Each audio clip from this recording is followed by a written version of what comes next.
The Seven Earths by IslamReligion.com. The seven layers of the earth which scientists have recently discovered was alluded to by Prophet Muhammad 1400 years ago. The Sunnah of Prophet Muhammad is the second revealed source of Islam. Like the Quran, it contains scientific information unavailable 1400 years ago. From these miracles is the seven earths mentioned by the Prophet in several of his sayings. From them are the following two. Hadith 1. It was narrated on the authority of Abu Salama that a dispute arose between him and some other people about a piece of land. When he told Aisha, the Prophet's wife, about it, she said, "O Abu Salama, avoid taking the land unjustly, for the Prophet said, whoever usurps even one span of land of somebody, its depth through the seven earths will be collared to his neck." Hadith 2. Salim narrated on the authority of his father that the Prophet said, "Whoever takes a piece of land of others unjustly, he will sink down the seven earths on the day of resurrection." The aforementioned hadith prohibits oppression in general, especially the taking of a piece of land belonging to others unjustly. What might the seven earths refer to? Studies in geology have proven that the earth is composed of seven zones, identified from the inner to the outer layers as follows. 1. The solid inner core of Earth, 1.7% of the Earth's mass, depth of 5,150 to 6,370 kilometers, or 3,219 to 3,981 miles. The inner core is solid and unattached to the mantle, suspended in the molten outer core. It is believed to have solidified as a result of pressure freezing, which occurs to most liquids when temperature decreases or pressure increases. 2. The liquid outer core, 30.8% of Earth's mass, depth of 2,890 to 5,150 kilometers, or 1,806 to 3,219 miles. The outer core is a hot, electrically conducting liquid within which convective motion occurs. This conductive layer combines with Earth's rotation to create a dynamo effect that maintains a system of electrical currents known as the Earth's magnetic field. It is also responsible for the subtle jerking of the Earth's rotation. This layer is not as dense as pure molten iron, which indicates the presence of lighter elements. Scientists suspect that about 10% of the layer is composed of sulfur and/or oxygen because these elements are abundant in the cosmos and dissolve readily in molten iron. 3. The D layer, 3% of the Earth's mass, depth of 2,700 to 2,890 kilometers, or 1,688 to 1,806 miles. This layer is 200 to 300 kilometers, or 125 to 188 miles thick, and represents about 4% of the mantle crust mass. Although it is often identified as part of the lower mantle, seismic discontinuities suggest the D layer might differ chemically from the lower mantle lying above it.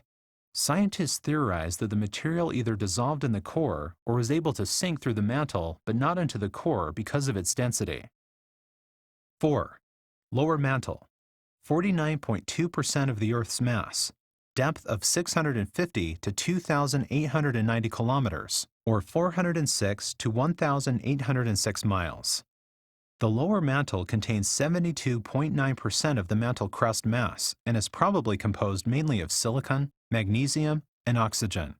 It probably also contains some iron, calcium, and aluminum. Scientists make these deductions by assuming the Earth has a similar abundance and proportion of cosmic elements as found in the Sun and primitive meteorites. 5.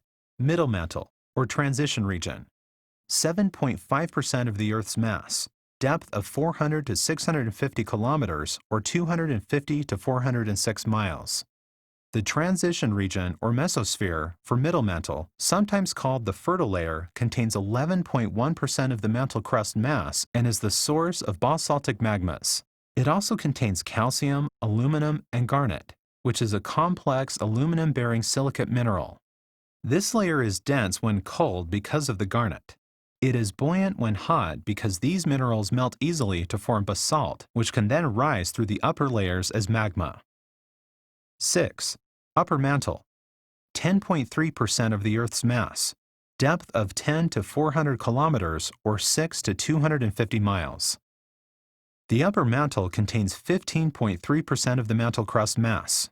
Fragments have been excavated for our observation by eroded mountain belts and volcanic eruptions. Olivine and pyroxene have been the primary minerals found in this way. These and other minerals are refractory and crystalline at high temperatures. Therefore, most settle out of rising magma, either forming new material or never leaving the mantle. Part of the upper mantle, called the asthenosphere, might be partially molten. 7. Lithosphere. Oceanic crust, 0.099% of the Earth's mass, depth of 0 to 10 kilometers or 0 to 6 miles. The rigid outermost layer of the Earth comprising the crust and upper mantle is called the lithosphere. The oceanic crust contains 0.147% of the mantle crust mass. The majority of the Earth's crust was made through volcanic activity. The oceanic ridge system, a 40,000-kilometer or 25,000-mile network of volcanoes, generates new oceanic crust at the rate of 17 cubic kilometers per year, covering the ocean floor with basalt. Hawaii and Iceland are two examples of the accumulation of basalt piles. The continental crust contains 0.554% of the mantle crust mass. This is the outer part of the Earth composed essentially of crystalline rocks. These are low-density buoyant minerals dominated mostly by quartz and feldspars, or metal-poor silicates. The crust, both oceanic and continental, is the surface of the Earth. As such, it is the coldest part of our planet. Because cold rocks deform slowly, we refer to this rigid outer shell as the lithosphere, or the rocky or strong layer. Conclusion. The layers of the Earth coincide with the above-mentioned hadith of the Prophet. The miracle is in two matters. 1. The expression of the hadith, "He will sink down the 7 earths on the day of resurrection," indicates the stratification of these earths around one center. 2. The accuracy with which the Prophet of Islam referred to the 7 inner layers of earth. The only way for a desert dweller to have known these facts 1400 years ago is through revelation from God.